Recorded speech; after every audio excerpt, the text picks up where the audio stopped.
Hello,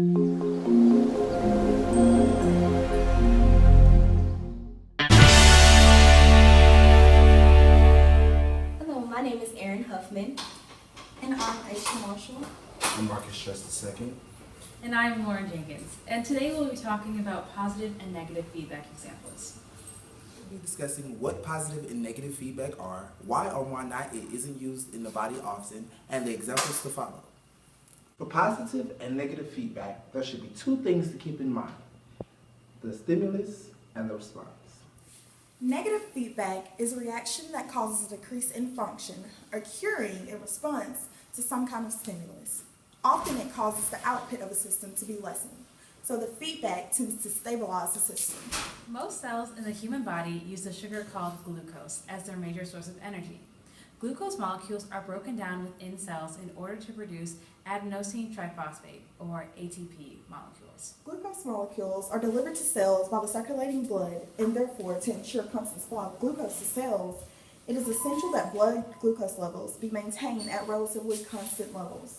Level consistency is accomplished primarily through negative feedback systems, which ensures homeostasis, or the tendency toward a relatively stable equilibrium between interdependent elements. This ensures that blood glucose concentration is maintained within the normal range. This prevents wide swings in concentration of necessary chemicals from occurring that ensures the body stays at a homeostasis. It starts the system up to provide the necessary chemical glucose and shuts down the process when the need for glucose temporarily disappears. The body likes to save essential chemicals for a later time. If blood glucose levels rise, for example, when a meal is being digested for the nutrient molecules are being absorbed, the beta cells of the pancreas respond by secreting insulin. The insulin tells cells throughout your body to take in glucose from your bloodstream. As the glucose moves into your cells, your blood glucose level goes down. Some cells use the glucose as energy, while other cells, such as in your liver and muscles, store any excess glucose as a substance called glycogen. Your body uses glycogen, fuel, for between meals. Insulin has several notable effects. 1. It stimulates most body cells to increase the rate of glucose uptake from the blood. 2. It increases the cellular rate of glucose utilization as an energy source. 3. It accelerates the formation of glycogen from glucose in liver and skeletal muscle cells.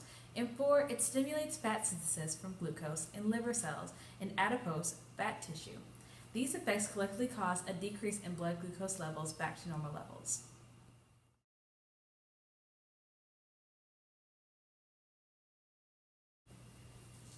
Now for positive feedback. Positive feedback is the enhancement of an effect by its own influence on the process that gives rise to it. When the system is out of balance, positive feedback brings it back to where it needs to be. So before we start the example of positive feedback, I would like to explain one term that those might not be familiar with, and that is prolactin. Prolactin is simply a protein known for its role in enabling female mammals to produce milk. It is used for several other processes in various vertebrates, but in this example that we will be discussing today, it will be directed towards females producing milk for their infants.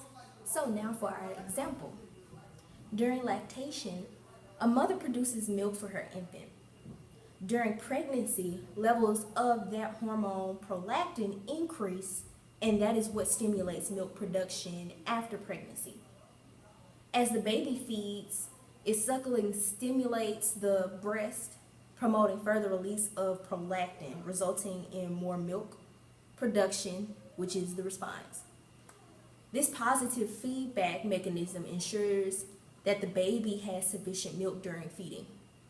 When the baby no longer nurses from the mother, stimulation ceases and prolactin in the mother's blood reverts to pre-breastfeeding levels.